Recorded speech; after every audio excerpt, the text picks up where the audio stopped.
எபேசியர் 5ஆம் அதிகாரத்துக்கு நாம் திருப்பிக் கொள்வோம். 22 முதல் 24ஆம் வசனம் வரை வாசிக்கிறேன், கவனிப்போம். மனைவிகளே, கர்த்தருக்கு கீழ்ப்படுகிறது போல உங்கள் சொந்த புருஷருக்கும் கீழ்ப்படியுங்கள். கிறிஸ்து சபைக்கு தலையாக இருக்கிறது போல புருஷனும் மனைவிக்கு தலையாக இருக்கிறான். அவரே சரீரத்துக்கும் இரட்சகராய் இருக்கிறார். ஆகையால் சபையானது கிறிஸ்துவுக்கு கீழ்ப்படுகிறது போல மனைவிகளும் தங்கள் சொந்த புருஷர்களுக்கு எந்த காரியத்திலும் கீழ்ப்படிந்திருக்க வேண்டும். திருமண வாழ்க்கையை குறித்து போதித்து வருகிறோம். கடந்த 7 வாரங்களாக போதித்திருக்கிறோம். இது 8வது வாரமாக இன்றைக்கு போதிக்கிறோம். எபேசியர் 5ஆம் அதிகாரம் 18 முதல் 33 வசனம் வரை உள்ள வசனங்கள்லேருந்து இந்த போதனை கொடுக்கப்படுகிறது. இதில் ஏற்கனவே நாம் 18லேருந்து 21 வசனம் வரை ரொம்ப தரவாக போதித்தோம். ஏனென்று சொன்னால் அந்த பின்னணியில் தான் இந்த காரியங்கள் இங்கே சொல்லப்படுகிறது. அதாவது மதுபான வெறி கொள்ளாமல் ஆவியினால் நிறைந்திருக்கிறவர்கள் சந்தோஷத்தினால் நிறைஞ்சிருப்பாங்க, கர்த்தருக்கு நன்றி செலுத்துவார்கள், ஒருவருக்கொருவர் கீழ்ப்படிந்திருப்பாங்க. ஆகவே இந்த ஒருவருக்கொருவர் கீழ்ப்படிதலில் மனைவி எப்படி புருஷனுக்கு கீழ்ப்படுகிறா, புருஷன் எப்படி மனைவிக்கு தலையாக இருந்தாலும் தன்னுடைய நலனை பார்க்காம அவளுடைய நலனை அவன் மேன்மையாக நினை, அவளை தன்னை காட்டிலும் மேன்மையாக நினச்சி எப்படி அவன் அன்பு கூறணும், இப்படியெல்லாம் போதிக்குது வேதவசனம். அது எங்கேருந்து வருதுன்னா, அந்த ஆவியினால் நிரம்பி இருக்கிறவர்களுடைய வாழ்க்கை அப்படி இருக்கும். அவர்கள் ஒருவருக்கொருவர் கீழ்ப்படிந்திருப்பாங்க. அதனால் மனைவி புருஷனுக்கு கீழ்ப்படிந்தார். புருஷனும் அவன் குடும்பத்துக்கு தலையாக இருந்தாலும் தன்னை காட்டிலும் அவளை ரொம்ப முக்கியமாக கருதி அவளுக்கு வேண்டியதை அவன் செய்வான். இப்படி தான் வேதவசனம் இதை போதிக்கிறது. இதை மனசில் வைக்க வேண்டும். இப்பொழுது மனைவிகளை குறித்து பேச போகிறோம். கொஞ்சம் டச்சி சப்ஜெக்ட் இது. இது இதனால் நிறைய பிரச்சனைகள்லாம் உண்டாயிருக்குது கிறிஸ்தவ சமுதாயத்தில். மனைவிகளுக்கு வேதம் என்ன சொல்லுகிறதுன்றது சொல்ல போய் நிறைய பிரச்சனைகள் சச்சரவுகள் உண்டாயிருக்குது. அதனால் ஒரு காரியத்தை மனசில் வைக்கணும். எந்த பின்னணியில் இது சொல்லப்படுகிறது என்பது ரொம்ப முக்கியம். மனைவிகளே, கர்த்தருக்கு கீழ்ப்படுகிறது போல் உங்கள் சொந்த புருஷனுக்கு கீழ்ப்படிதல் சொல்கிறது எந்த பின்னணியில் சொல்லப்பட்டிருக்கிறது அப்படின்னு புரிஞ்சாதான். இங்கே மட்டும் இல்லை, 1 கொரிந்தியர் 11, 1 பேதுரு 3, 1 தீமோத்தேயு 2, இப்படி பல பகுதிகளை பார்க்க போகிறோம். பாருங்கள், இன்றைக்கி 2 பகுதியை பார்க்க போகிறோம். இந்த பகுதிகளெலாம் ஏன் மனைவியினுடைய கீழ்ப்படிதலை வலியுறுத்தி போதிக்கிறது என்பது புரியும். நிறைய பேர் இதை வச்சுட்டு என்ன பண்ணிடுறாங்க, பைபிள் பெண்களுக்கு எதிரான ஒரு புஸ்தகம், பெண்களை இழிவுபடுத்துகிறது, அடிமைகளாக்குகிறது, பெண்களை வாழ விடுறதில்லை, பெண்கள் புருஷனுக்கு கீழ்ப்படிந்திருக்கணும் அப்படின்றது என்ன மாதிரி போதனை இது? நம்ம என்ன அடிமையா அவன் சொல்கிறதெல்லாம் கேட்டுட்டு இருக்கிறதுக்கு? இப்படியெல்லாம் பைபிள் போதிக்குது, இதனால தான் பைபிளை நம்ப முடியாது அப்படின்னு சொல்லுகிறவர்கள் நிறைய ஆயிட்டாங்க. நல்லா கவனிக்கிறேன். அந்த மாதிரி மனப்பான்மையை விட்டுருங்க. ஏன்னு சொன்னால் ஒரு காரியத்தை நினச்சி பாருங்கள். எதன் பின்னணியில் சொல்லுகிற முக்கியமான பின்னணி என்னன்னா, ஆரம்பத்தில் ஆதாம் ஏவாள் காலத்தில் பாவம் உள்ள பிரவேசித்த போது எப்படி பாவத்தின் மூலமாக வந்த சாபம் சில விளைவுகளை உண்டு பண்ணதுன்றதை காண்பித்தேன் உங்களுக்கு. அது 3:16 இல்லையா?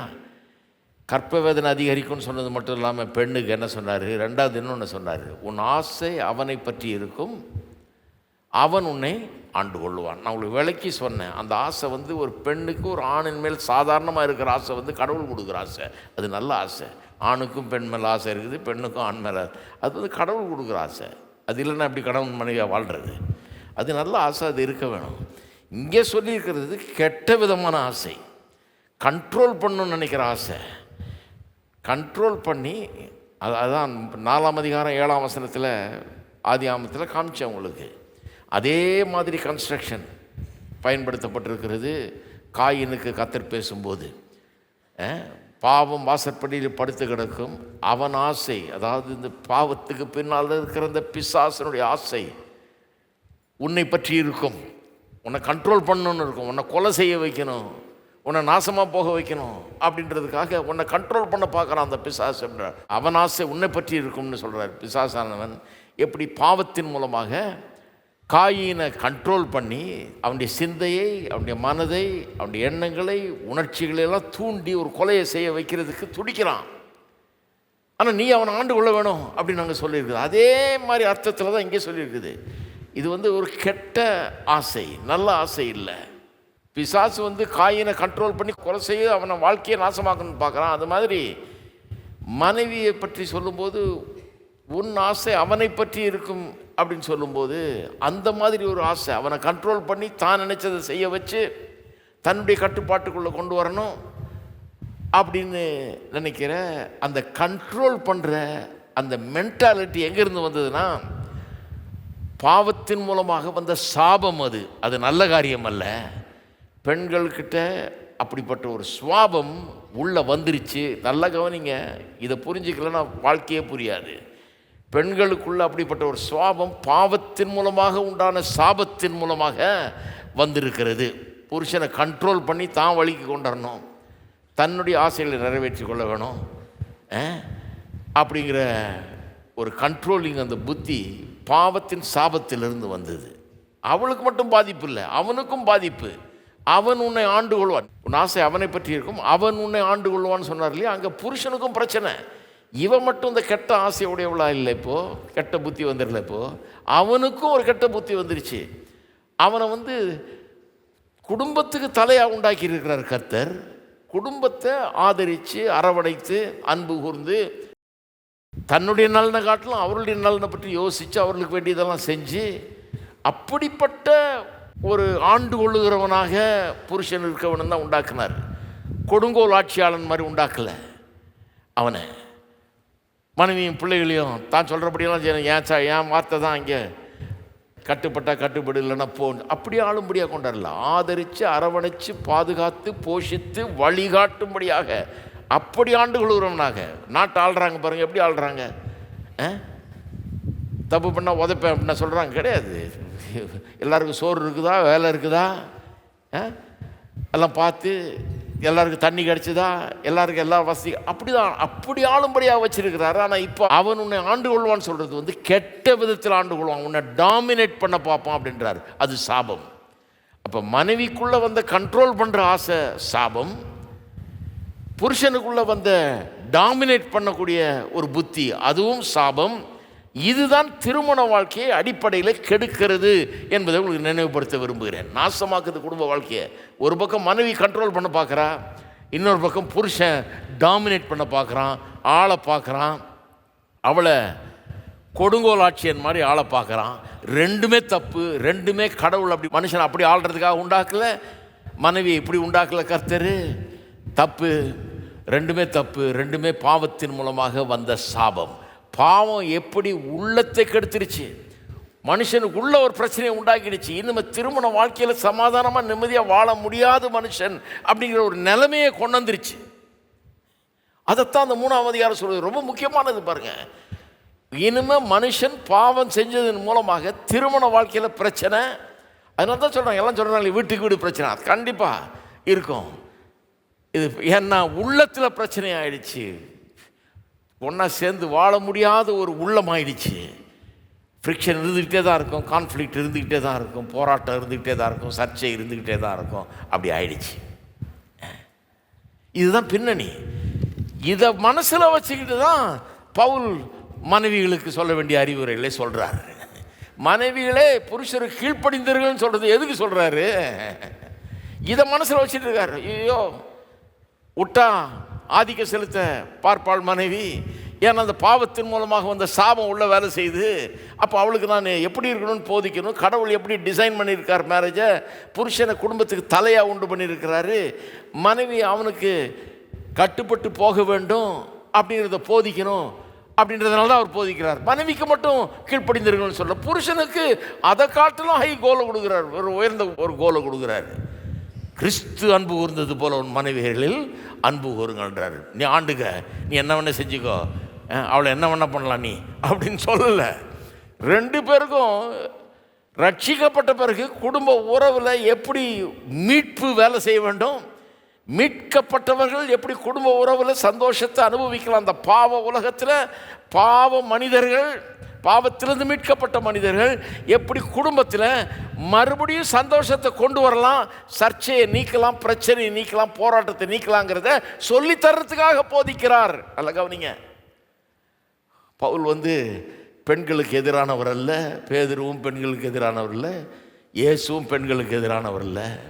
இதெல்லாம் உலகத்தில் சொல்கிறாங்கன்னு நம்பாதீங்க, பைபிளை நம்புங்க. ஒரு பின்னணி இருக்குது. அது என்ன? பாவத்தின் மூலமாக வந்த சாபம். குடும்ப வாழ்க்கையை கெடுக்கணும்னே பிசாசானவன் பண்ண வேலை. அன்னையிலேருந்து ஒரு டென்ஷனாக இருக்குது. ஏன்னா மனைவி புருஷனை கண்ட்ரோலுக்குள்ளே கொண்டு வர, தன்னுடைய அதிகாரத்துக்களை கொண்டு வர விரும்புகிறாள். அவளுக்கு சொல்லப்பட வேண்டும், இல்லை அதிகாரியாக வைக்கல கர்த்தர், புருஷனை தான் குடும்பத்தை நடத்தும்படியாக வச்சிருக்கிறாருன்னு அவளுக்கு போதிக்க வேண்டும். அதுக்கு அவன் அதிகாரியாக வைக்கப்பட்டதுனால அவன் எப்படி வேணா அதிகாரம் செலுத்தலாம், என்ன வேணா பண்ணலாம், அவளை போட்டு கொடுமைப்படுத்தலான்னு சொல்லலை. அவனுக்கு ரொம்ப உயர்ந்த போதனை கொடுக்கப்படுது. கிறிஸ்து அன்பு உன்னை உயிரை கொடுக்கணும், நீ மனைவிக்கு, உன் மனைவிக்கு உயிரை கூட கொடுக்கக்கூடியவராக இருக்கணும் அப்படிங்கிறத அவனுக்கு போகுது. ரெண்டு சைடையும் கவனிக்கணுங்க. இது ரொம்ப உயர்ந்த போதனை. இதை அப்படி புரிஞ்சுக்கிட்டாதான் நல்ல எண்ணத்தோடு புரிஞ்சுக்கலாம். உங்களையே தப்பாக புரிஞ்சுக்கிட்டீங்கன்னா அப்புறம் பைபிள் பக்கத்துலேயே வரமாட்டீங்க. இது ஏதோ அந்த காலத்து போதனை, பழமைவாதத்தை போதிக்கிறார் பவுல் அப்படின்னு நினச்சிட்டு போயிடுவீங்க. நல்லா புரிஞ்சுக்க சொல்கிறேன். இது ரொம்ப நல்ல வாய்ப்பு நம்முடைய சபைக்கு, குடும்பங்களுக்கு. குடும்பம்னா என்னன்னு புரிஞ்சுக்கிறதுக்கு. உள்ளத்தை பிசாசுக்கு எடுத்துட்டான். பாவத்தின் மூலமாக ஒரு சாபம் கணவன் மனைவி ரெண்டு பேருமே அதனால் பாதிக்கப்பட்டிருக்கிறார்கள். அந்த சூழ்நிலையில் பவுல் போதிக்கிறார், மனைவி எப்படி நடந்துக்கணும், புருஷன் இப்படி நடந்துக்கிட்டிங்கன்னா அந்த சாபத்தை ரிவர்ஸ் பண்ணிடலாம், ஆசீர்வாதமான ஒரு வாழ்க்கைக்குள்ளே வந்துடலாம், அந்த சாபத்தை போக்கிடலாம், அந்த சாபத்தை விரட்டிடலாம், அந்த பிரச்சனையை நீக்கிடலாங்கிறத போதிக்கிறார். அப்போ உள்ளத்தில் ஒரு பாதிப்பு, அதுதான் பின்னணி இல்லைங்களா? இன்னொன்று இருக்குது, இன்னொரு பின்னணி இருக்குது. அது என்னன்னா, உள்ளத்தில் பாதிப்பு ஏற்பட்ட உடனே இப்போ உள்ளத்திலிருந்து திருமண வாழ்க்கையில் சந்தோஷமாக இருக்காதபடிக்கு பல பிரச்சனைகள் கிளம்புது. அதுதான் உள்ளத்தில் பாதிப்பு இல்லையா? அதோட உடலை பாருங்கள், வெளியிலிருந்தும் பாதிப்பு இருக்குது. From out side there is some problem. நீங்கள் பார்த்தீங்கன்னா ஆதியாகமத்தில் பாவத்தில் விழுந்த பிறகு வெறும் உள்ளத்தில் மட்டும் பாதிப்பு இல்லை, வெளியும் பாதிப்பு. எப்படி? 4ஆம் அதிகாரத்தில் பார்த்தீங்கன்னா பலதார மனம், பொலிகமின்னு சொல்லுவாங்க இல்லையா?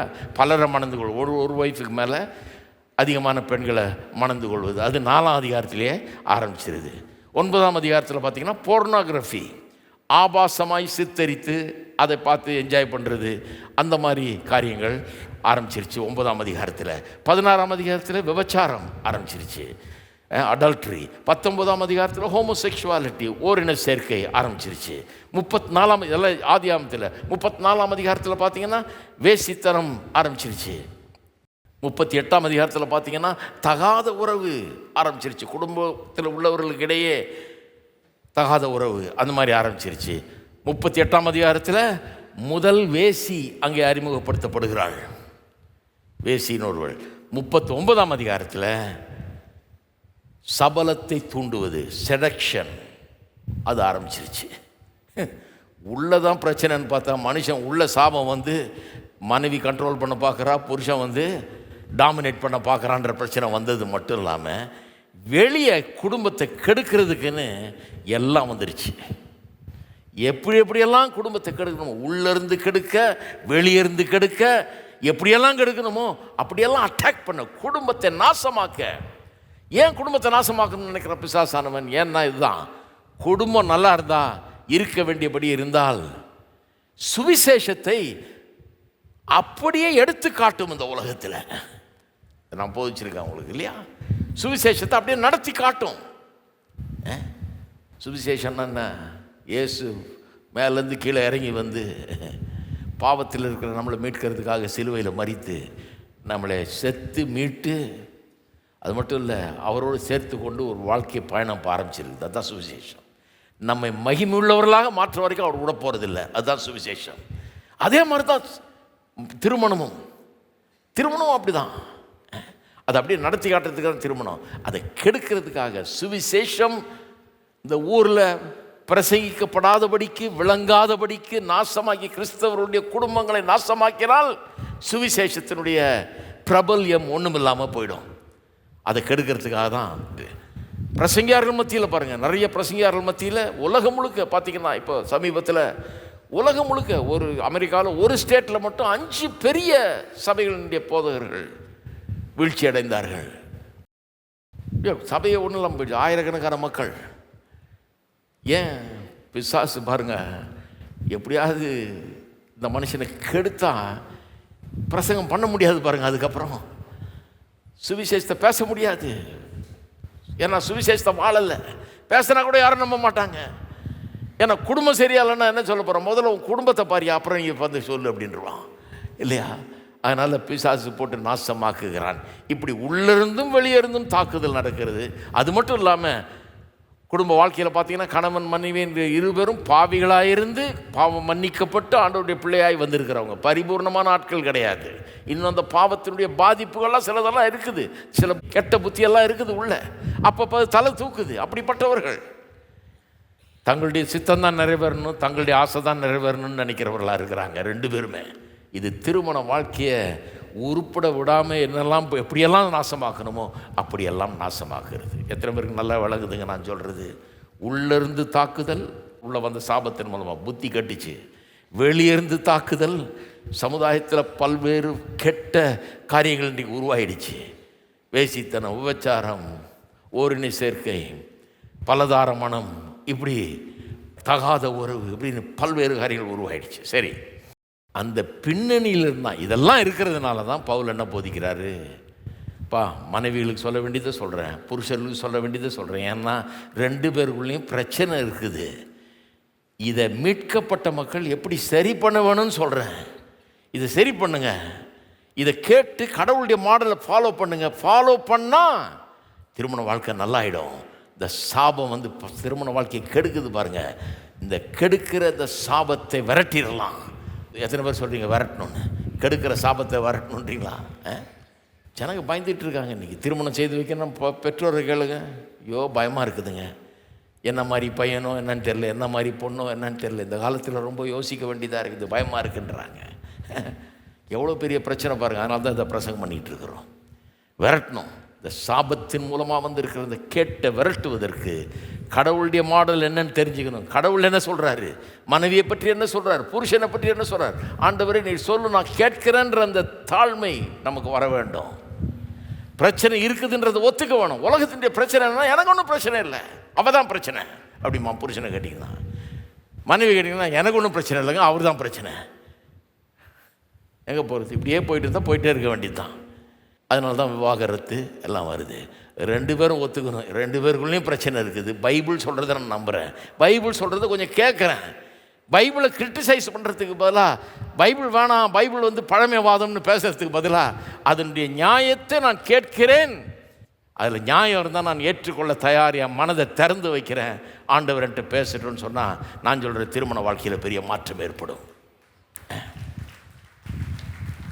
அதுக்காக தான் இதை போதிக்கிறோம். சரி, அப்போ எல்லாம் இந்த ஒருவருக்கொருவர் கீழ்ப்படிந்திருங்கள் 21ஆம் வசனத்தில் சொல்லிட்டு தான் மனைவியில் புருஷர் கீழ்ப்படிந்திருங்கள்ன்றார்.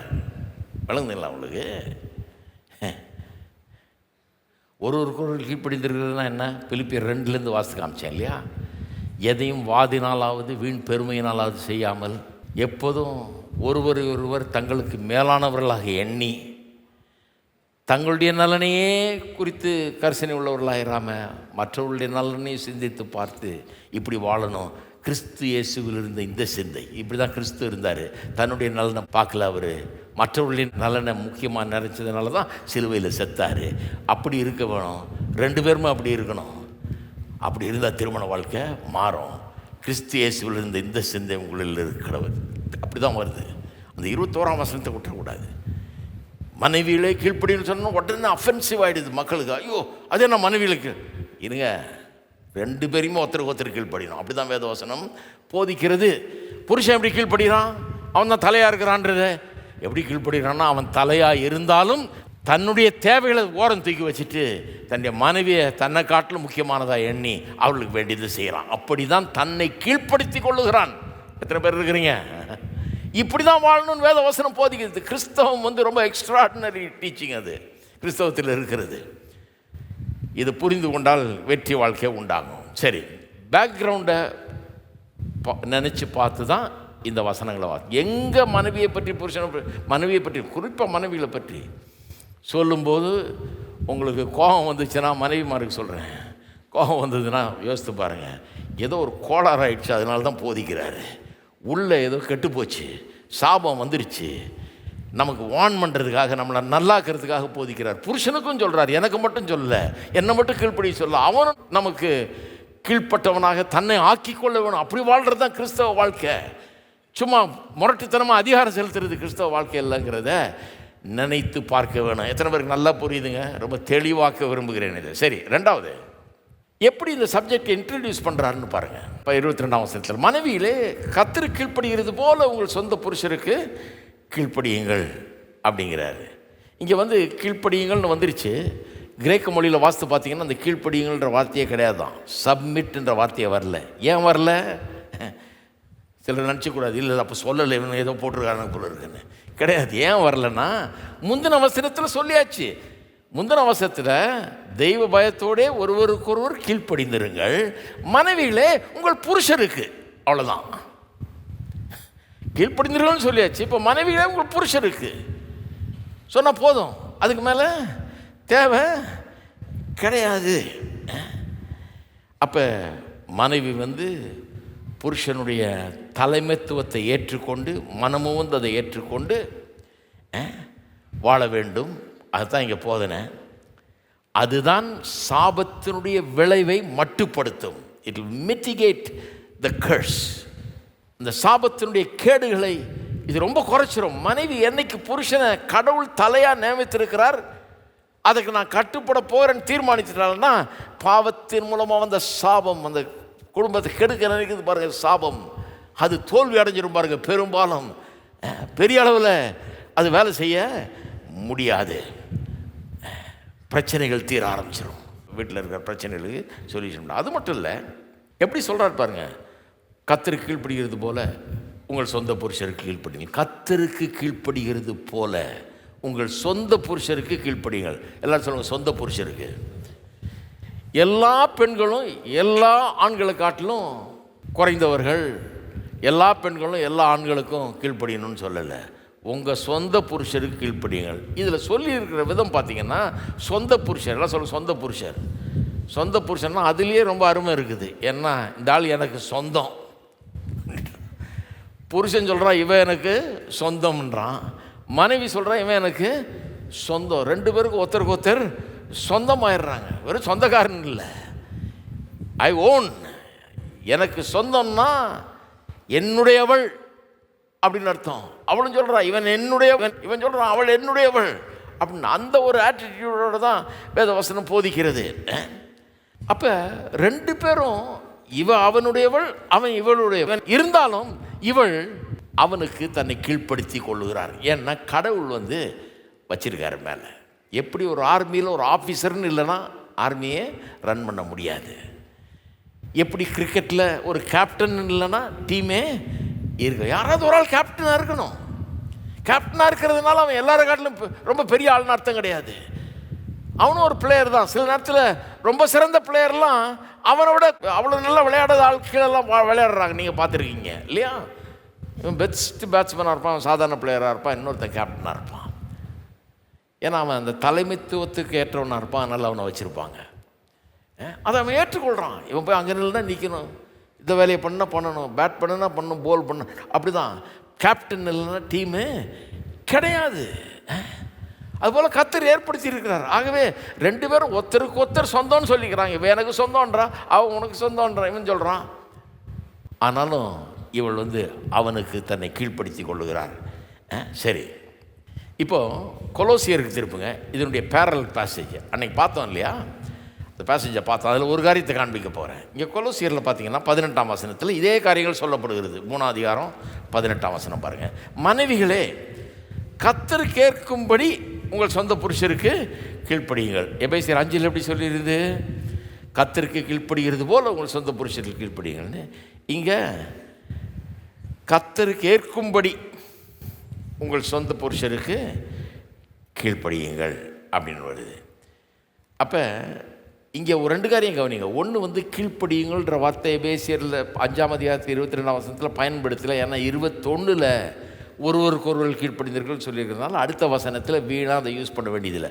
ஒருவருக்கொருவர் கீழ்ப்படிந்தீர்கள் மனைவிகளே உங்கள் புருஷருக்கு அப்படின்னு சொன்னால் போதும். அப்படி தான் கிரேக்க மொழியில் வருது.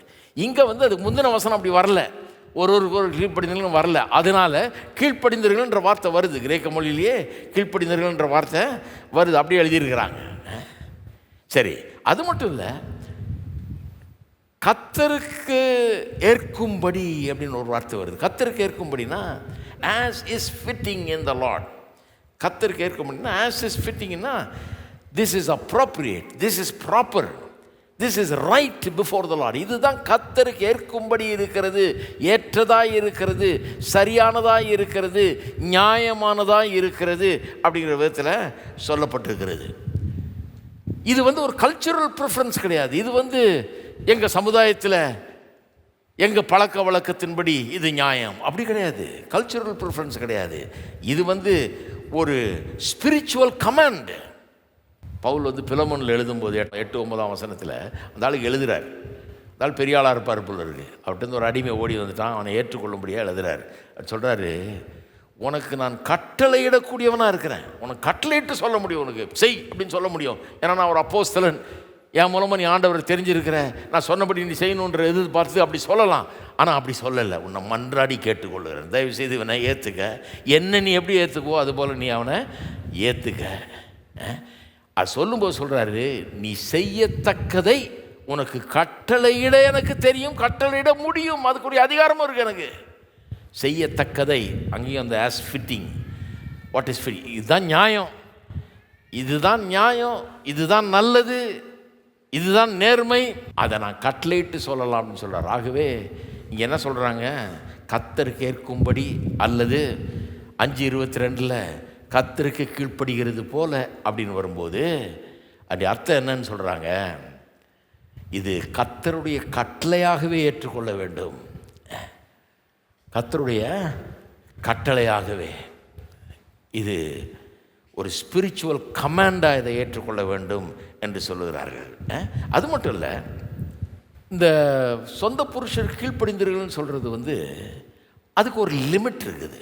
சிலர் இது ரொம்ப தூரம் கொண்டு போகிறாங்க. நான் சொன்னேன் இல்லையா, ஒருத்தர் சொன்னார், என் மனைவி கொஞ்சம் சொல்லுங்கள், எல்லா காரியத்திலும், அது 24 வருது இல்லையா, எல்லா காரியத்திலும் கீழ், அதை வலியுறுத்துறார், எல்லா காரியத்திலும் கீழ்ப்படிந்தீர்கள் அப்படின்னு போட்டிருக்கியா, சொல்லுங்கள், எல்லா காரியத்திலும்.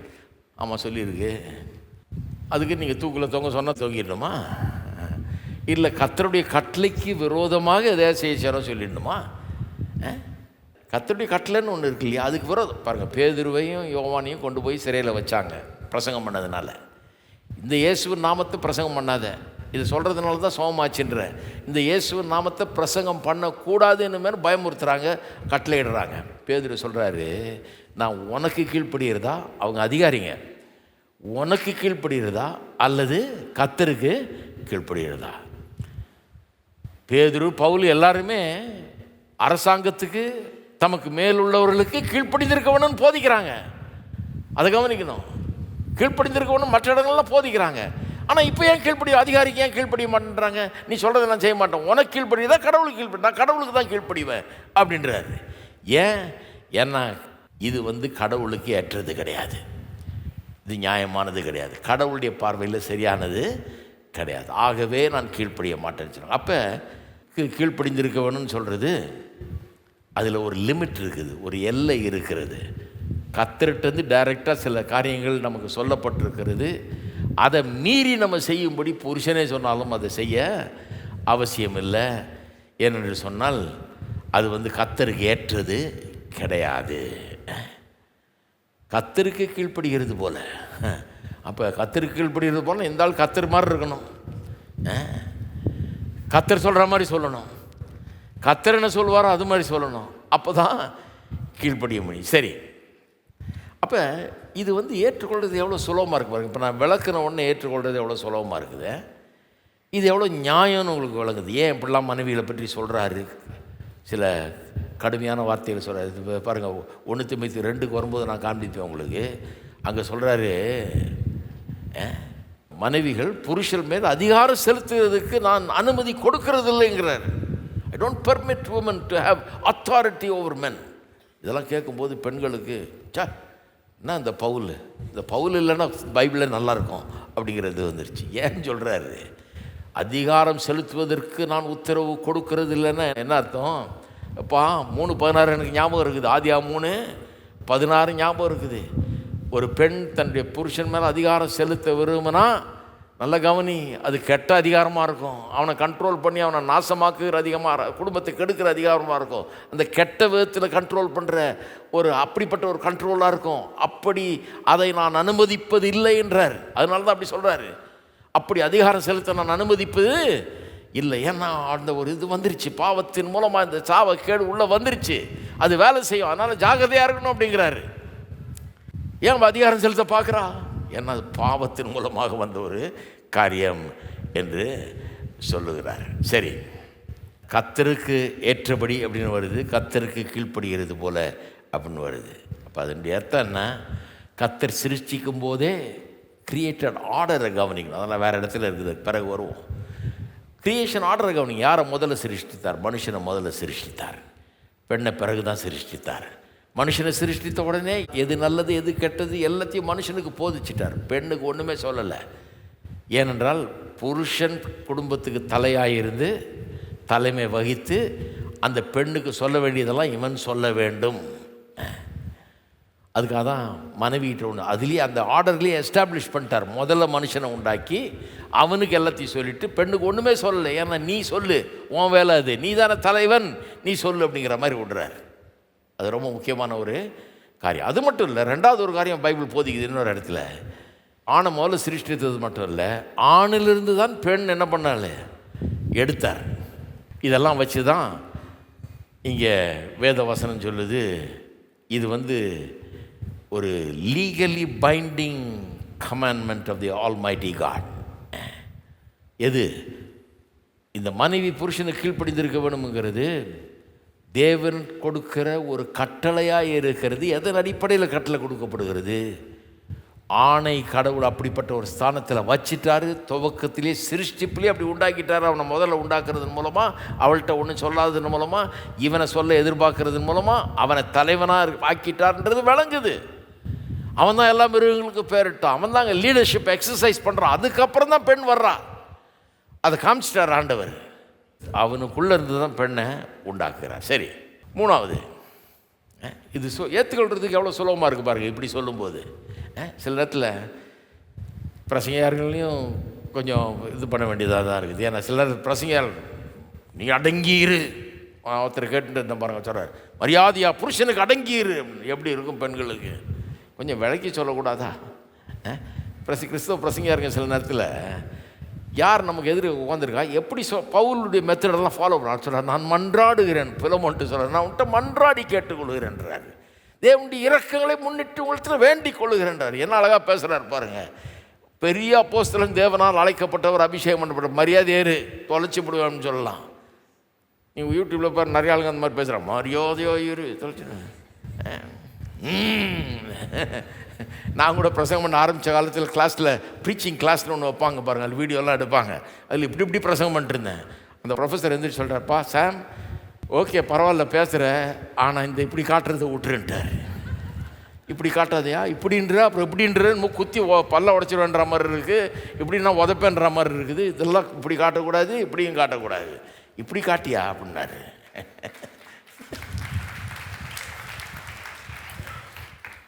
ஏன்னா ப்ரீச்சர்ன்றவன் ஒரு விதமான ரூலர், சபையை ஆளுகிறவன்.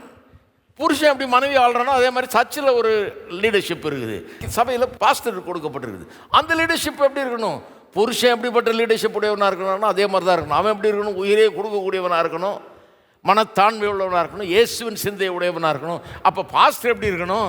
அதே மாதிரி மனத்தாழ்மை உள்ளவராக, ஜனங்களை தன்னை காட்டிலும் மேன்மையாக நினைக்கிறவனாக, மரியாதை கொடுக்குறவனாக இருக்க வேண்டும். எத்தனை பேர் இருக்கிறீங்க? இதெல்லாம் யோசித்து பார்த்து தான் செய்ய வேண்டியதாக இருக்குது. நம்ம கிறிஸ்தவ பசங்க சில நேரத்தில் ஜனங்க மேலே தங்களை ஆண்டவர் வச்சிருக்காருன்றதுனால போட்டு என்னத்தையா பைபிளில் இருந்தால் இப்போ நான் வசனத்தை தானே சொன்னேன், வசனத்தை தான் சொன்னீங்க, சரி சொன்ன விதம் ரைட் இல்லை. மனைவிலே அடங்கியிருங்கள். அதுக்கப்புறம் ஒன்றும் சொல்ல, பெண்களுக்கெல்லாம் எப்படி இருக்குன்னா அதுக்கு போனால் மிரட்டுறாரு இவர், அடங்கியிருங்க. இந்த ஆள் வேறு ஒரே துள்ளுறான் புருஷன் வீட்டில், நம்மளை நசுக்க பார்க்குறான். இங்கே கோயிலில் போனால் இவர் அடங்கிருங்கன்றாரு. இது என்ன நியாயம் அப்படின்னு நினச்சிட்டு போக மாட்டாங்க அவங்க. இந்த கோயிலுக்கே போகக்கூடாது, நம்ம என்னமே இந்த பைபிளே வாசிக்கக்கூடாது, பைபிள் எந்த மாதிரிலாம் இருக்குது, ஐயையோ இந்த பைபிள் நமக்கு எதுக்கு அப்படின்னு போயிடுவாங்க. இதே மாதிரி தான் பாவிகளே பாவிகளேன்றது. ஐயோ, பாவம்னா என்னன்னு முதல்ல விளக்கியே சொல்லாமல் பாவிகளே பாவிகள் என்னன்னு அர்த்தம். அதுவும் பாவிகளே முன்னால் இருக்கிற ஜனங்களை கொஞ்சம் யோசிப்பாங்க. சரி, மூணாவது, இதை மனைவிக்கு புருஷன் தலையாய் இருக்கிறான்றதை ஆதரிக்கும்படியாக சில வசனங்கள் வேத வசனத்தில் இருக்குது. அந்த வேத பகுதிகளுக்கு போக போகிறேன். இன்றைக்கி ஒரு ரெண்டு பகுதியை பார்ப்போம், பிறகு இன்னொரு பகுதியை பார்ப்போம்.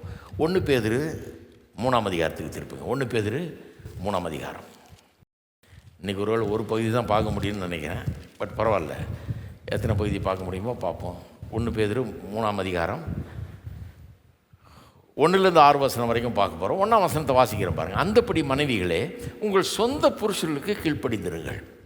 அப்பொழுது அவர்கள் யாராவது திருவசனத்துக்கு கீழ்ப்படியாதவர்களாக இருந்தால் பயபக்தியோடு கூட உங்கள் கற்புள்ள நடக்கையை அவர்கள் பார்த்து போதனையின்றி மனைவிகள் நடக்கையினால் ஆதாயப்படுத்தி கொள்ளப்படுவார்கள். நல்லா இதில் கவனிக்க வேண்டிய ஒரு வார்த்தை என்ன தெரியுமா? அந்தப்படி. எல்லாம் சொல்லுங்கள், அந்தப்படி. இந்த மாதிரி வார்த்தையெல்லாம் தான் விட்டுருது, அதனால தான் பைபிள் புரிய மாட்டேங்குது. அந்தப்படி மனைவிகளே அப்படின்னு சொன்னதுனால எந்தப்படி அப்படின்னு கேட்கணும். ஏன்னா அந்தப்படின்னு ஏன் சொல்கிறாரு? அதை வாசிக்காமல் வெறும் அந்தப்படின்னு வாசிட்டு அதுக்கு மேலே வாசிட்டு போனால் பிரயோஜனம் கிடையாது, விளங்காது என்னென்னு. அந்தப்படின்னு சொல்கிறதுனால, ஏன்னா அது சொல்லிட்டு அப்புறம் சொல்கிறாரு உங்கள் சொந்த புருஷனுக்கு கீழ்ப்படியுங்கள். திருவசனத்துக்கு கீழ்ப்படியாத புருஷனாக இருந்தால் பயபக்தியோடு கூட உங்கள் கற்புள்ள நடக்கை அவள் பார்த்து போதனையின்றி மனைவி நடக்கையினால ஆதாயப்படுத்தி கொள்ளப்படுவார்கள் அப்படின்றார். அப்போ எந்த படி கீழ்ப்படியணும் மனைவி? என்ன சொல்ல வர்றாருங்க? கொஞ்சம் போவோம் பின்னாடி, 2ஆம் அதிகாரத்துக்கு போங்க. 13ஆம் வசனத்தில் பாருங்கள், எந்த படின்றதை காட்டுற பாருங்க. நீங்கள் மனுஷருடைய கட்டளைகள் யாவற்றிற்கும் கர்த்தர் நிமித்தம் கீழ்ப்படியுங்கள். மனுஷருடைய கட்டளைகள் அது என்னது? ஊரில் இருக்க சட்டங்கள், laws of the country, of your city, of your state. மனுஷருடைய கட்டளைகள் யாவற்றிற்கும் கர்த்தர் நிமித்தம் கீழ்ப்படிந்தீர்கள். அதாவது உங்கள் மேலே இருக்கிற அரசாங்கத்துக்கு, அவர்கள் போட்டிருக்கிற சட்டத்துக்கு கீழ்ப்படிந்தீர்கள் என்றார். 14ஆம் வசனம், மேலான அதிகாரம் உள்ள ராஜாவுக்கானாலும் சரி, இப்போ தெளிவாக விளங்கிடுச்சுல்ல யாருக்கு சொல்லுவீங்க? ராஜாவை பற்றி. தீமை செய்கிறவர்களுக்கு ஆக்கினையும் நன்மை செய்கிறவர்களுக்கு புகழ்ச்சியும் உண்டாகும்படி அவனால் அனுப்பப்பட்ட அதிகாரிகளானாலும் சரி கீழ்ப்படியுங்கள். ராஜாவாக இருக்கட்டும், அல்லது ஒரு நியாயாதிபதி, அல்லது கவர்னராக, ஒரு மேஜிஸ்ட்ரேட்டாக இருக்கட்டும், எல்லோரும் கீழ்ப்படியும். அவர் நியாயம் சொன்னார்னா ஏற்றுக்குங்க அப்படின்றார். கீழ்ப்படியுங்கள். நீங்கள் நன்மை செய்கிறதுனாலே புத்தியின மனுஷருடைய அறியாமை அடக்குவது தேவனுடைய சித்தமாயிருக்கிறது. இதை செய்கிறது தேவனுடைய சித்தம். எது செய்கிறது? அரசாங்கத்துக்கு கட்டுப்பட்டு கீழ்ப்படிஞ்சு சட்டங்களுக்கு கீழ்ப்படிந்து வாழ்வது தேவனுடைய சித்தமாய் இருக்கிறது. ஒரு நியாயம் நீதிபதி சொன்னால் கீழ்ப்படுகிறது, அது தேவனுடைய சித்தமாய் இருக்கிறது. ஒரு அதிகாரி ஒன்று சொன்னால் அது கீழ்ப்படிஞ்சிருக்கிறது, தேவனுடைய சித்தமாக இருக்கிறது.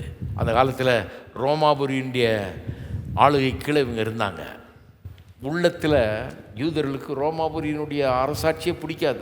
அந்த மன்னரையும் அந்த ஆட்சியும் உள்ளத்தில் பிடிக்காமல் இருந்தது. ஏன்னா இவங்கள்ட்ட வரி வசூலித்து இவங்களை அடிமைகளாக்கி தங்களுக்கு கீழே வச்சு ஆதிக்கம் செலுத்திட்டு இருக்காங்க. பிடிக்கல. அப்படி இருந்தாலும் கிறிஸ்தவ சபையில் என்ன போச்சாங்க? பிடிக்கலங்கிறதுக்குனால நீ கலவரம் பண்ணிக்கிட்டு எல்லாம் பண்ணிகிட்டு இருந்தால் நாடே இருக்க முடியாது, ஊரே இருக்க முடியாது, உலகமே சமாதானமாக இருக்கும். அப்புறம் யுத்தம் தான் நடக்கும், கலவரம் தான் நடக்கும், அடித்து கொண்டுக்க வேண்டியதுதான் ஒருத்தன் ரோட்டில் போட்டு. அதனால் கீழ்ப்படிந்திருங்கள். ஏன்னா எல்லாம் வாழணுமே ஒன்றா. என்ன பண்ணுறது? அவன் சரியாக ஆளணுன்னா கூட அவனுக்கு கீழ்ப்படிந்திருங்க அப்படின்னு சொல்லியிருக்கு.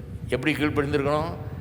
அந்த அரசாங்கம் எதுவாக இருக்கட்டும், எப்படியா இருக்கட்டும், நல்லதாக இருக்கட்டும், கெட்டதாக இருக்கட்டும், கீழ்ப்படிந்திருங்கள் அப்படின்றார். அப்புறம் பாருங்கள் 16ஆம் வசனம், சுயாதீனம் உள்ளவர்களாக இருந்தும், சுயாதீனம் உள்ளவர்கள்லாம் எல்லோரும் ஃப்ரீ. நம்ம யாருக்கும் அடிமை கிடையாதுங்க. நம்ம எல்லாம் ஃப்ரீ பீப்புள். யாருக்கு அடிமையாக இருக்கிறோமோ நம்ம கிடையாது. சுயாதீனம் உள்ளவர்களாக இருந்தும் உங்கள் சுயாதீனத்தை துர்க்குணத்திற்கு மூடலாக கொண்டிராமல் தேவனுக்கு அடிமைகளாக இருங்கள். உங்களுக்கு ஃப்ரீடம் இருக்குது, உங்கள் ஃப்ரீடமை தப்பாக பயன்படுத்தாதீங்க. தேவனுக்கு அடிமைகளாயிருங்கன்னா தேவனுக்கு உங்களை கீழ்ப்படுத்தி கொள்ளுங்க. கர்த்தர் சொல்கிறத கேளுங்க. நான் ஃப்ரீ, நான் என்ன வேணால் பண்ணுவேன். இங்கே கூட நான் பாத்ரூமாக யூஸ் பண்ணுவேன்,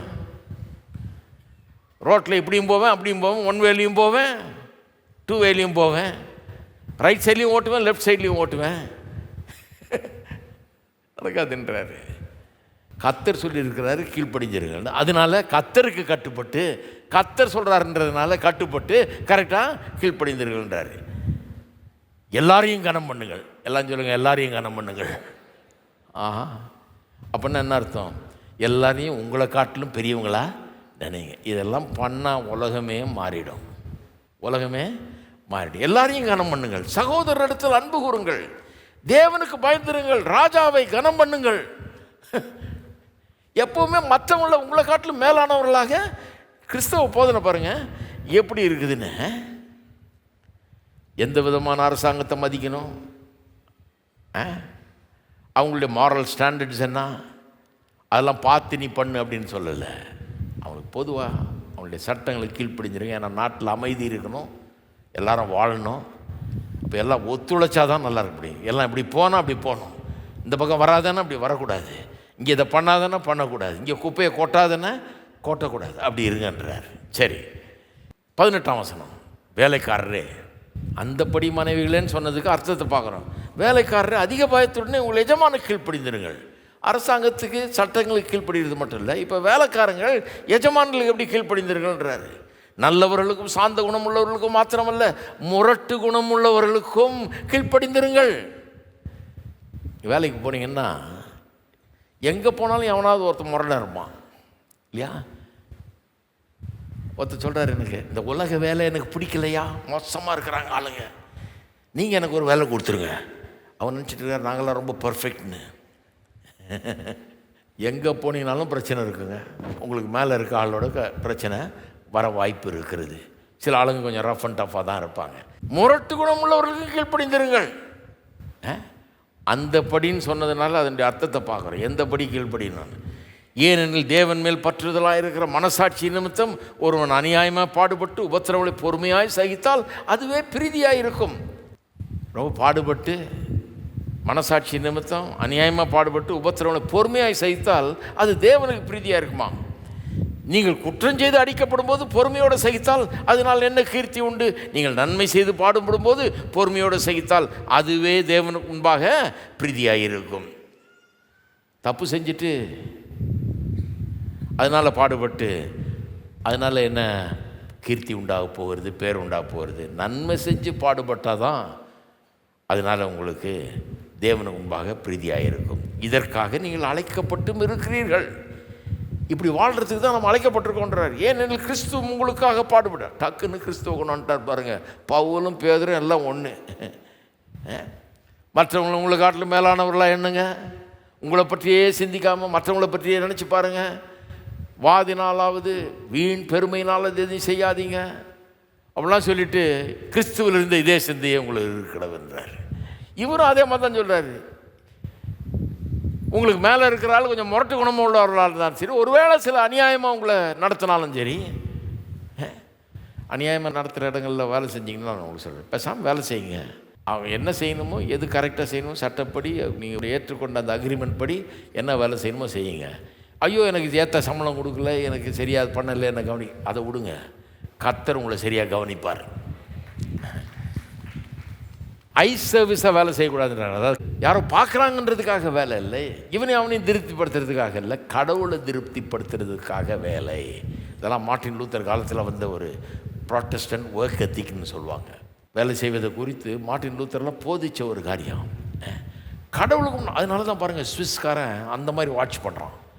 அந்த வாட்சை வாங்கினீங்கன்னா நீங்கள் கிழவனார வரைக்கும் அது நல்லா வேலை செய்யும். நிற்கவே நிற்காதுங்க. நீங்கள் என்ன பண்ணீங்கன்னா நிற்கவே அந்த வாட்சை போட்டு நீங்கள் எதாவது கொண்டு போய் சுற்றி வச்சு அடித்து உடைச்சாதான் உண்டு.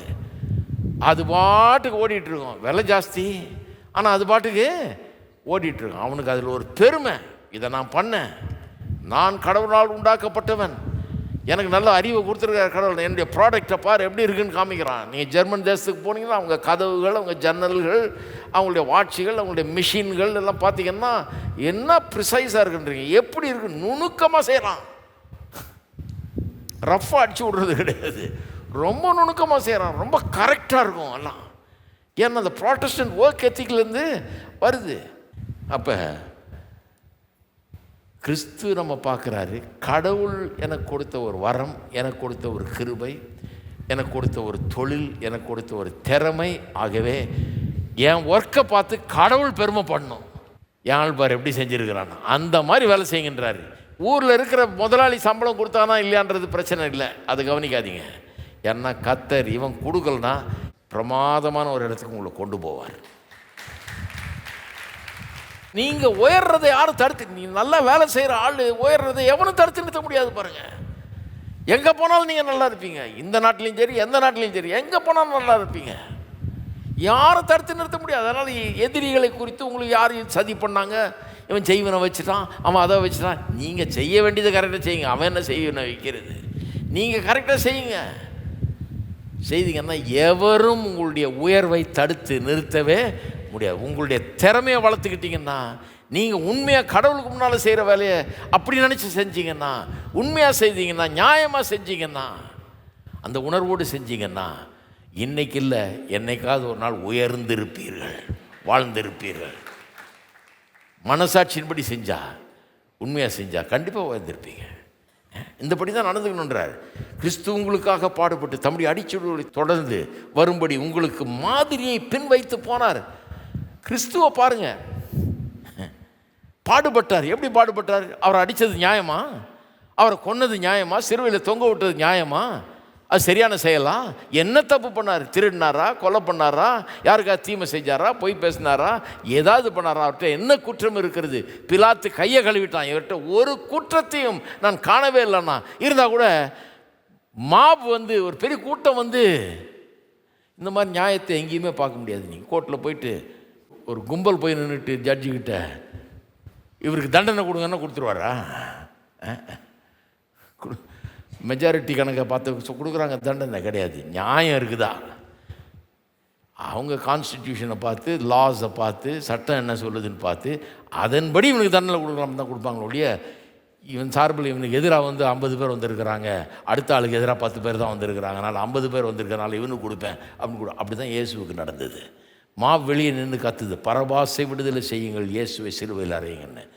இவன் ஒப்பு கொடுத்துட்டான், சிலுவையில் அறையும்படி ஒப்பு கொடுத்துட்டான். என்ன அநியாயம் பாருங்கள். அப்படி பாடுபட்டார், அவரை மாதிரி இருங்கன்றார்.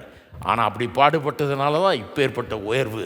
வானத்திலும் பூமியிலும், பூமிக்கு கீழானவர்கள் மத்தியிலும் மேலான நாமம் அவர் கொடுக்கப்பட்டிருக்கிறது. எல்லா முழங்கால்களும் முடங்கும், எல்லா நாவுகளும் அவரே ஆண்டவர் என்று சொல்லும். அப்படிப்பட்ட ஒரு உயர்வு, மேன்மை, அதிகாரம், எல்லாவற்றுக்கும் மேலான அதிகாரம் அவர் கொடுக்கப்பட்டிருக்கிறது. ஏன்னா அவ்வளவு தன்னை தாழ்த்தினார், அவ்வளவு அப்படி நடந்து கொண்டார். இந்த மாதிரியை நமக்கு வச்சு போயிருக்கார். எவ்வளோ உயர போகிறீங்க, எவ்வளோ இப்படி நடக்க போகிறீங்களோ அவ்வளோ உயர போகிறீங்கன்றார். அவர் பாவம் செய்யவில்லை, அவருடைய வாயினால் வஞ்சனை காணப்படவும் இல்லை. அவர் வையப்படும் போது, இயேசுவை பற்றி சொல்லுது, வையப்படும் போது பதில் வையாமலும், பாடுபடும் போது பயமுறுத்தாமலும், நியாயமாய் தீர்ப்பு செய்கிறவருக்கு தம்மை ஒப்புவித்தார். நாம் பாவங்களுக்கு செத்து நீதிக்கு பிழைத்திருக்கும்படி அவர் தாமே தமது சரீரத்திலே நம்முடைய பாவங்களை சிலுவையின் மேல் சுமந்தார். அவருடைய தழும்புகளால் குணமானீர்கள். சிதறண்ட ஆடுகளைப் போல இருந்தீர்கள், இப்பொழுது உங்கள் ஆத்துமாக்களுக்கு மெய்ப்பெரும் கண்காணியமாக இருக்கிற இடத்தில் திருப்பப்பட்டிருக்கிறீர்கள். இவ்வளவு பண்ணார், இவ்வளவு பாடுகளை சகித்து கொண்டார். வாயை திறக்காமல் இருந்தார். அடிபட்ட போது சிலுவையில் எல்லா பாவத்தையும் சுமந்தார், எல்லாம் பண்ணார். ஒரு பாவத்தையும் செய்யாதவர் நம்முடைய பாவத்தெல்லாம் சுமந்தார். அப்படி வாயில் வஞ்சனையே கிடையாது, எதுவுமே பேசலை. கடைசியில் ரிசல்ட் என்ன? அநேகரை தம்மண்டையில் திருப்பி கொண்டார். இங்கிலீஷில் ரொம்ப அருமையாக வருது, redeem the souls of the human race. மனு வர்க்கத்தில் உள்ள மக்களுடைய ஆத்துமாக்களுக்கு ரட்சிப்பு உண்டாயிருக்கிறது. சிதறுண்ட ஆடுகளைப் போல் இருந்தவர்கள் இன்றைக்கு இந்த மெய்ப்பருடைய இவருடைய கண்காணிப்புக்குள்ளே திருப்பப்பட்டிருக்கிறார்கள். இவருடைய மேய்ச்சலின் ஆடுகளின் அந்த மந்தையில் சேர்ந்திருக்கிறார்கள். எங்கெங்கேயோ இருந்தவர்கள், பாவத்தில் கிடந்தவர்கள் இன்றைக்கு ரட்சிக்கப்பட்டிருக்கிறார்கள். ஏன்? இவருடைய இந்த தாழ்மை, இவருடைய வாழ்க்கை, இவருடைய மரணம், அதனுடைய ரிசல்ட் அது. சரி, இதெல்லாம் சொல்லிட்டு தான் 3ஆம் அதிகாரத்தில் அடுத்த வசனம் அந்தப்படி. எல்லாம் சொல்லுங்கள், அந்தப்படி. எந்தப்படி? அரசாங்கத்துக்கு எப்படி கீழ்ப்படுகிறோமோ, அது நல்ல அரசாங்கமோ கெட்ட அரசாங்கமோ, அது அப்புறம் அரசாங்கத்துக்கு கீழ்ப்படுகிறோம், ஏன்னா அதுதான் நியாயம். இல்லைனா ஊர் நல்லா இயங்க முடியாது இல்லையா? எஜமானுக்கு எப்படி கீழ்ப்படுகிறோமோ அதே மாதிரி தான். எப்படி அந்தப்படினா எப்படி? இயேசு கீழ்ப்படிந்தது போல். சில நேரத்தில் அநியாயமாக பாடுபட வேண்டியதாக இருக்குது, பரவாயில்ல, இயேசு அப்படி தான் பாடுபட்டார். அப்படி கீழ்ப்படியும் போது அந்தப்படி மனைவிகளே, அதே மாதிரி மனைவிகளே உங்கள் சொந்த புருஷர்களுக்கு கீழ்ப்படிந்திருங்கள். இது ரொம்ப டூ மச்சியா அப்படின்னு சொல்லக்கூடாது. என்னையா அநியாயமாக இருந்தால் கூட கீழ்ப்படியணுமா? இருந்தால் நியாயமே கிடையாது, பண்ணுறதெல்லாம் அக்கிரமம், என்ன கீழ்ப்பட்டிருக்க சொல்கிறீங்க? இது பெண்களை ஏன் இப்படி வாதிக்குது வேதம்? பெண்களை ஒன்றும் வாதிக்க, ஆண்களுக்கு அதை விட கிறிஸ்து சபையில் அன்பு கூர்ந்தது போல உங்கள் மனைவியில் அன்பு கூறும். எப்படி அன்பு கூர்ந்தார் அவர்? சிலுவையில் தொங்குன்னுது புருஷனை. ஹலோ, சிலுவையில் தொங்குறதுக்கு ரெடி ஆயிரு. அப்போ உங்களை காட்டலாம் அவருக்கு ரொம்ப அதிகங்க. நீங்கள் கம்ப்ளைண்ட்டை பண்ணக்கூடாது. புருஷர்கள் சிலுவையில் தொங்குறதுக்கு ரெடியாக இருக்கணும். எவ்வளோ சந்தோஷம் பாருங்கள் மனைவிகள். நம்ம சொல்ல முடியாத இவர் சொல்லிட்டாருன்னு நிறைய பேருக்கு சொல்லணும்னு நினச்சிக்கிட்டே இருந்தேன். பிரதர், கரெக்டாக சொன்னீங்க நீங்கள் பாருங்க. இந்த பெண்கள் இயக்கத்தில் அது இதில் இருக்கிறவங்க சிலர் பெண்களுடைய உரிமைகளுக்காக போராடுகிறார்கள். போராட வேணான்னு சொல்லலை நான். ஆமாம், சில நேரத்தில் பெண்கள் தவறாக நடத்தப்படுகிறார்கள், இதெல்லாம் ஓகே. ஆனால் சிலர் வந்து இது ரொம்ப ஓவராக கொண்டு போயிட்டு பைபிளையே எதிர்க்கிறாங்க. பைபிள் என்ன பைபிள்? இப்போ பைபிள் மோசங்க, எப்படி இருந்தாலும் கீழ்ப்படி. அந்தப்படி மனைவிகளேன்னு சொல்லியிருக்கு. எந்தப்படி? நியாயமாக இருந்தாலும் சரி, நியாயம் இல்லைனாலும் சரி, அவன் முரடனாக இருந்தாலும் சரி, மோசமானவன் இருந்தாலும் சரி, அவனுக்கு கீழ்ப்பட்டுருங்கன்னு சொல்லி இதெல்லாம் எப்படி நியாயம் அப்படின்னு கொண்டு போகிறாங்க. பைபிளை சரியாக புரிஞ்சுக்கிறதுக்காக தான் சபைக்கு வர்றீங்க. பைபிளில் எப்படி சொல்லியிருக்குது? கிறிஸ்து கீழ்ப்படிஞ்சது போல் கீழ்ப்படி. அவர் ஆமாம் அநியாயமாக நடத்துகிறாங்க, ஆனால் கடைசியில் பெரிய மேன்மை உண்டாச்சு. அவர் உலக ரட்சகராக இன்றைக்கு இருக்கிறார், தேவாதி தேவனாக, ராஜாதி ராஜனாக இருக்கிறார். இன்றைக்கி கோடானு கோடி மக்கள் அவரை வணங்குகிறார்கள். அவர் மூலமாக ரட்சிப்பு இன்றைக்கு உண்டாக இருக்கிறது. அவருடைய ரத்தம் சகல பாவங்களை நீக்கி நம்மை சுத்திகரிக்கிறது, நமக்கு மீட்பை உண்டு பண்ணி இருக்கிறது. எவ்வளோ பெரிய ஒரு வேலையை செஞ்சுருக்கிறாரு. அந்த மாதிரி நடந்து கொள்ளுங்கள் அப்படிங்கிறாரு. உங்களை ஒன்றும் தனிப்படுத்தி உங்களை கொடுமைப்படுத்தணும்னு பைபிளில் பேசலை. அந்த மாதிரி பைபிள் கிடையாது. புருஷனுக்கு அதான் சொன்னேன் இல்லையா, சிலுவையில் தொங்க ரெடியாருன்னு சொல்லியிருக்குது. இப்படி சொன்னால் தான் வழங்கும். உங்களை காட்டில் ரொம்ப அதிகம் அவர்கிட்ட எதிர்பார்க்கப்படுகிறது. ஏன்னா அவர் தலைவராச்சே. ஹலோ, நீங்கள் தலைவராக இல்லைன்றதில் சந்தோஷப்படுங்க. அந்த தொல்லை கிடையாது உங்களுக்கு. உங்களை சும்மா சகிச்சிக்க சொல்லியிருக்குது, அவரை தொங்க சொல்லியிருக்குது, தொங்கிறதுக்கு ரெடியாக இருக்க சொல்லியிருக்குது. எந்த மாதிரி கட்டளை பாருங்கள். அப்போ எப்படி அந்தபடின்னா எந்தபடி? இயேசு பண்ணபடி, அரசாங்கத்துக்கு கீழ்ப்படுகிறபடி, அந்தபடி கீழ்ப்படிய வேணும் என்று சொல்லியிருக்குது. சரி, இப்போ அங்கேயே அப்படியே சொல்லியிருக்குது, திருவசனத்துக்கு கீழ்ப்படியாதவர்களாக இருந்தால். யார்? புருஷரில் யாராவது ஒரு 1ஆம் வசனம் சொல்லுது, திருவசனத்துக்கு கீழ்ப்படியாதவர்களாக இருந்தால். சிலர் சொல்கிறாங்க அந்த ஆள் வசனத்துக்கே கீழ்ப்படியலப்பா, அவர் கீழ்ப்படினா விடுங்க.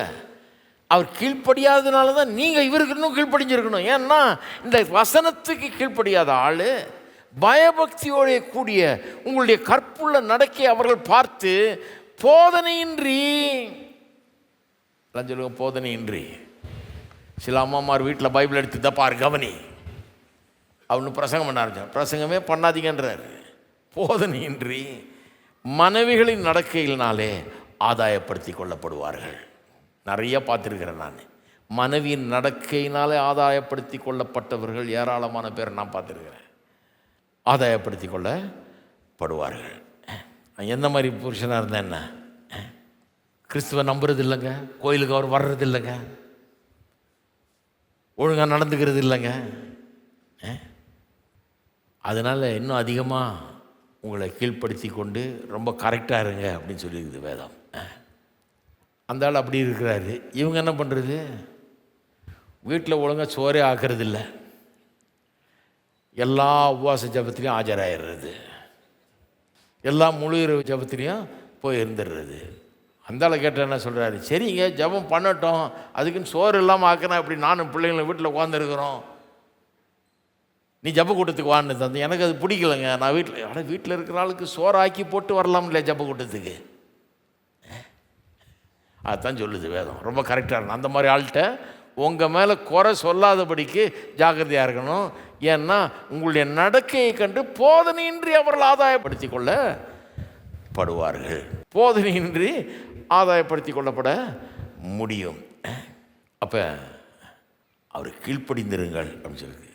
தான் சப்மிட்ன்ற வார்த்தைக்கு லைன் அப் பண்ணுறேன், ஃபால் இன் லைன். மிலிட்ரியில் சொல்லுவாங்களே, கரெக்டாக கீழே வா, அதிகாரத்துக்கு கீழ்பட்டு இரு அப்படிங்கிற மாதிரி சொல்லியிருக்குது. அது மிலிட்ரி வேர்டு அது.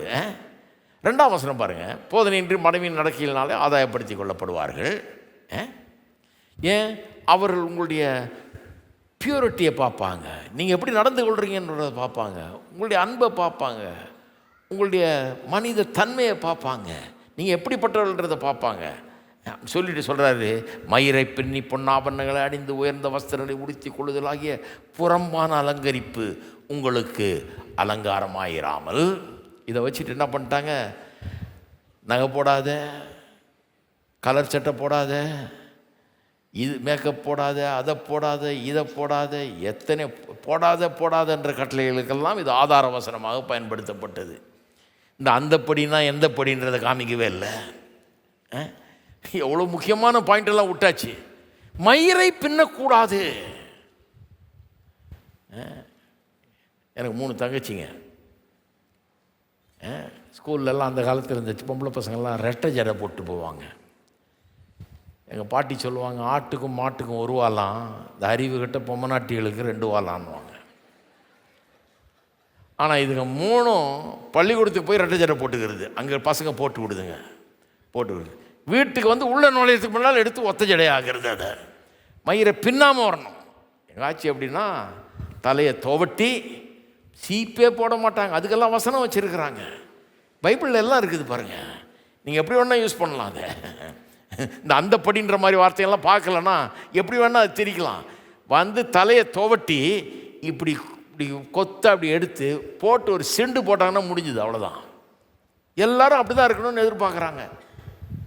இளம் வயது சின்ன பசங்க பாவம் அவதி, அதுங்க வந்து ஒன்றும் பண்ண முடியாது. ஒரு பவுடரை போட்டால் திட்டு, எதை போட்டாலும் திட்டு. எல்லாத்துக்கும் வசனம் என்னன்னா,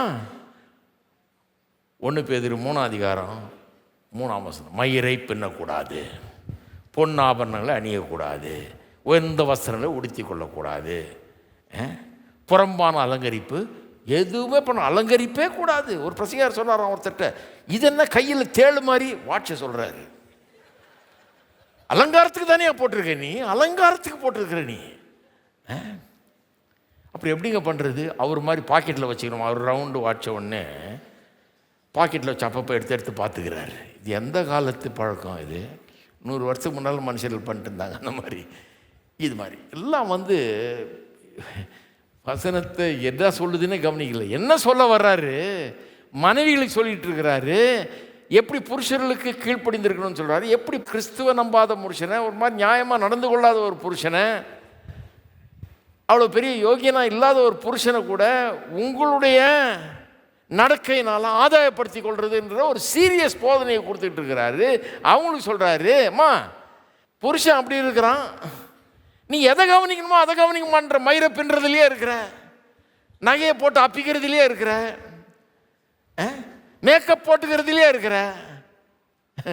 அவன் உன் மேக்கப்பை பார்த்து மாற போகிறதில்ல, உன் நகையை பார்த்து மாற போகிறதில்ல, உன் மயிரை பின்னுறதுனால மாற போகிறதில்ல.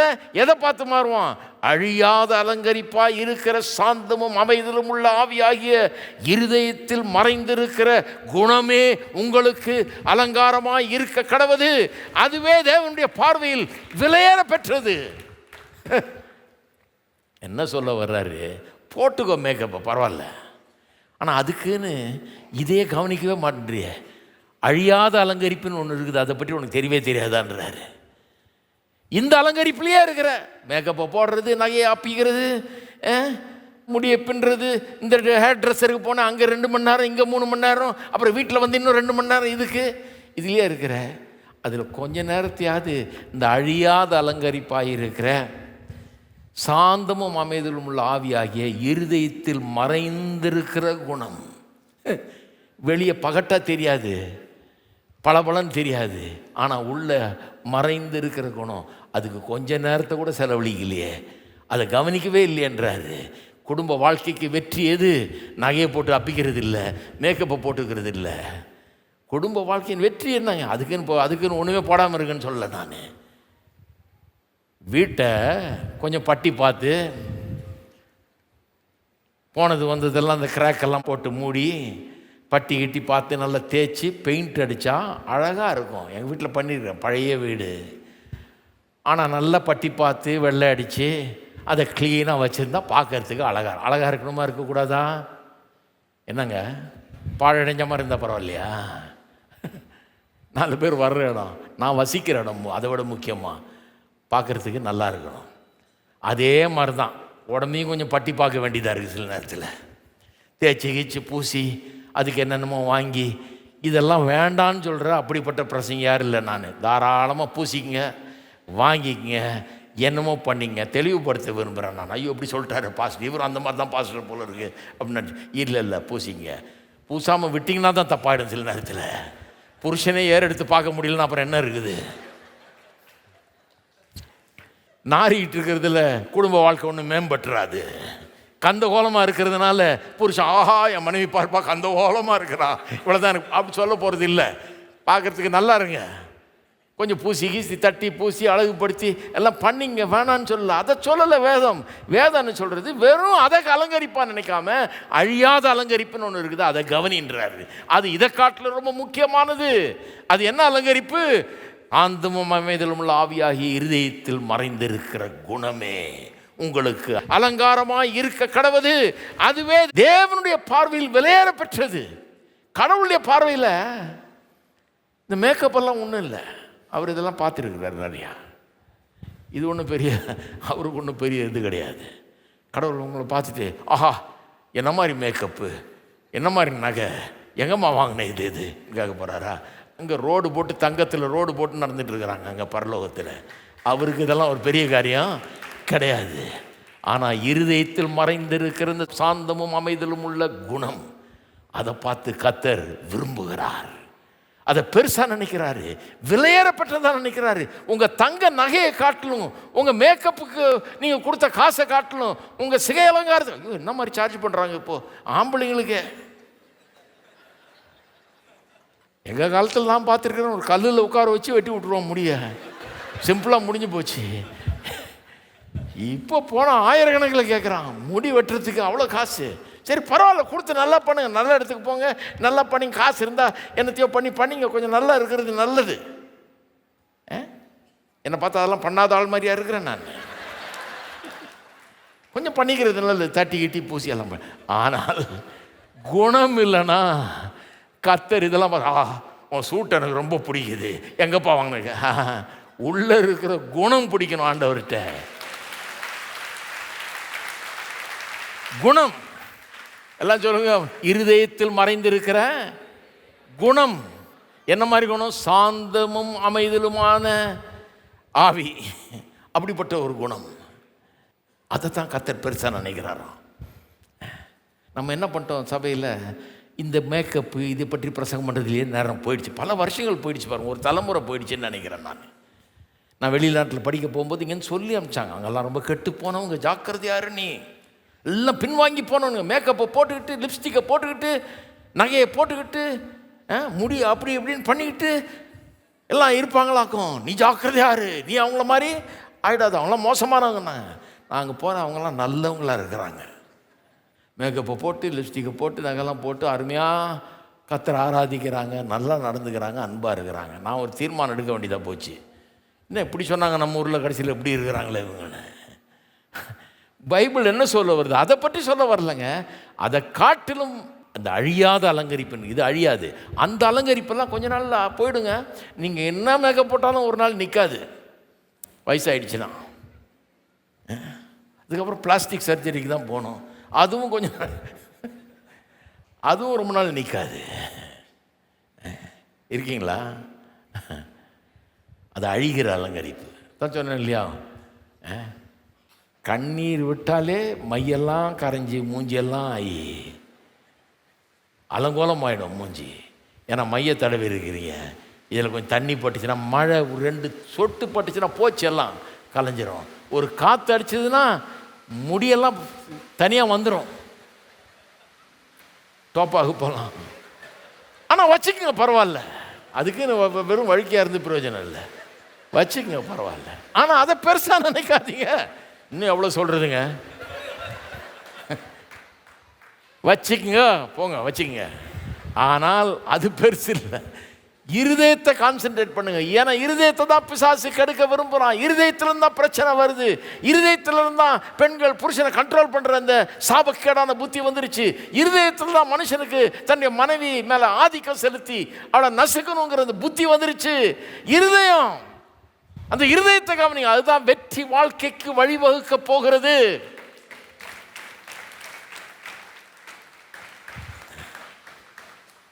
சாந்தமும் அமைதியிலும் உள்ள ஆவி அப்படின்னா என்ன அர்த்தம்?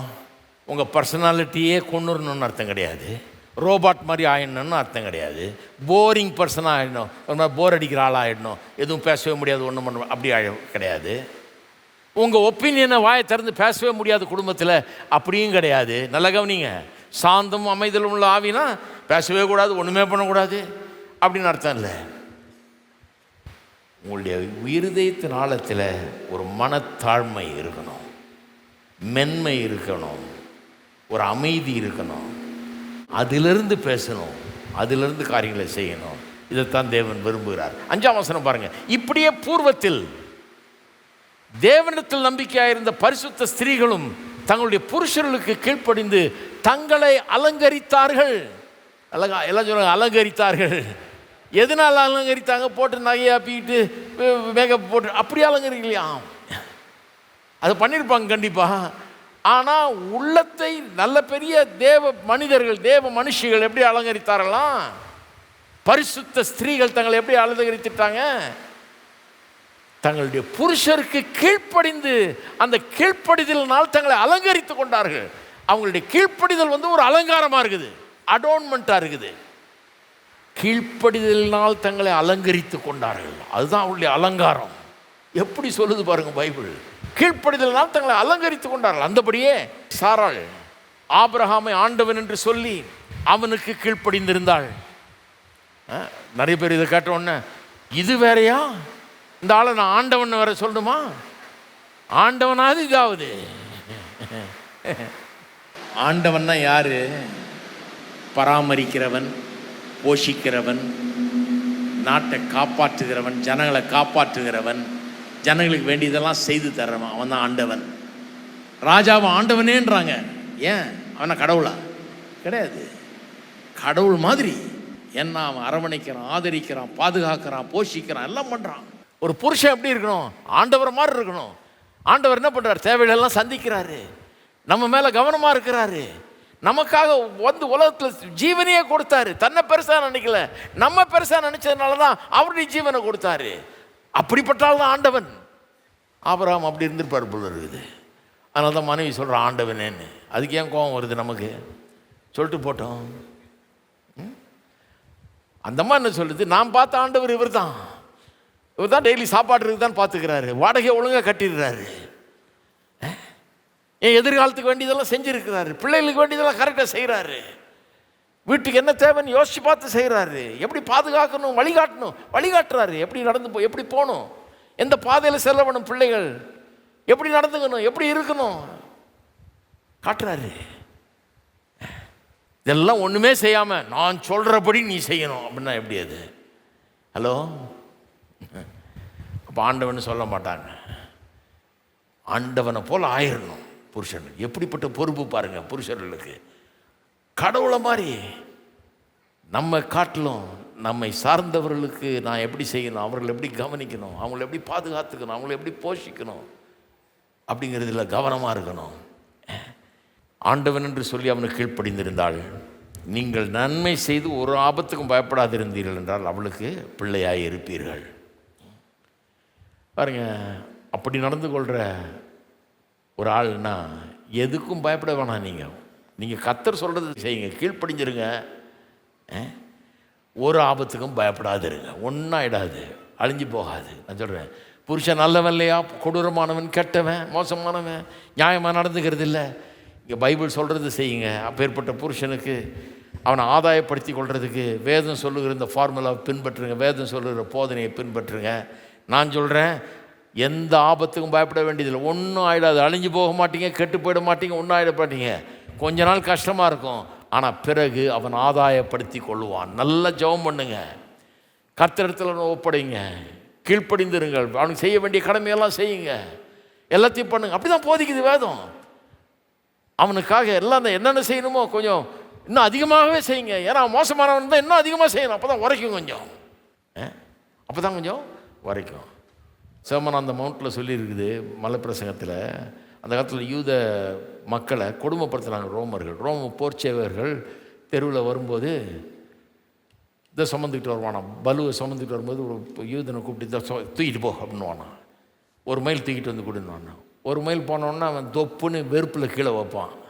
இயேசு சொல்கிறாரு, இல்லை அவன் கீழே வையின்னு சொன்னோடனே நீ என்ன பண்ண, இல்லை சார் இன்னொரு மைல் கூப்பிட்டு தூக்கிட்டு வர்றேன் அப்படி. அந்த 1 மைல் நீங்கள் முதல் மைல் தூக்கிட்டு வரும்போது அவன் கிண்டல் பண்ணிட்டு வருவானா, யூதனா நீ, எப்படி இருக்குது வலி, எப்படி இருக்குது,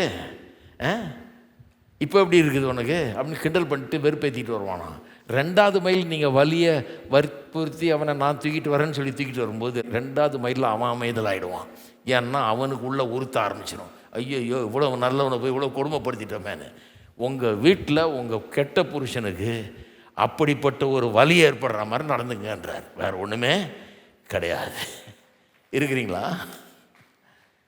அவன் இப்போ வருந்தணும், ஐயோ இவ்வளோ நல்ல மனைவியிட்ட போய் இப்படி பேசிட்டோமே, இப்படி செஞ்சிட்டோமே, அப்படி நடந்துங்கன்றார்.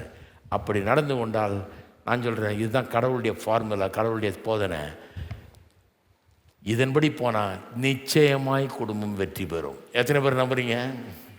சரி, இந்த ஒரு பகுதி தான் பார்க்க முடியுது. அடுத்த வாரம் அடுத்த பகுதிக்கு வருவோம். எல்லோரும் எழுந்து நிற்போம் தயவுசெய்து. ஜெபிப்போம். பரலோக பிதாவே, துதிக்கிறோம், ஸ்தோத்தரிக்கிறோம். இந்த காலை வேளையில் எங்கள் உள்ளங்களோடு பேசினபடி ஆளுமுக்கு ஸ்தோத்திரம். இப்படிய வார்த்தை உள்ளத்தின் ஆழத்தில் போய் அங்கே தங்கி இருக்கட்டும் கர்த்தாவே. அதனுடைய காரியங்கள் விளங்கட்டும். இதை சிந்தித்து பார்க்க, அலசி ஆராய்ந்து பார்க்க கிருபை செய்வீராக. உள்ளத்தை திறந்து இதை ஏற்றுக்கொள்ள, இதற்கு அர்ப்பணிக்க கிருபை செய்திடணும். குடும்பங்களில் பெரிய மாற்றம், பெரிய சந்தோஷம், பெரிய நல்ல எதிர்காலம் இயேசுவின் நாமத்தில் உண்டாயிருக்கட்டும். அழிந்து போகாதபடி காத்துக்கொள்ளும். நல்ல குடும்பங்களாக உருவாக்குவீராக. அற்புதமான ஆசீர்வாதமான குடும்பங்களாக உருவாகட்டும். இயேசுவின் நாமத்திலே ஜெபிக்கிறோம், ஆமென். நம்முடைய கர்த்தராகிய இயேசு கிறிஸ்துவின் கிருபையும் பிதாவாகிய தேவனுடைய அன்பும் பரிசுத்த ஆவியானவருடைய ஐக்கியம் நம் அனைவரோடும் என்றைக்கும் என்றைக்கும் இருப்பதாக, ஆமென்.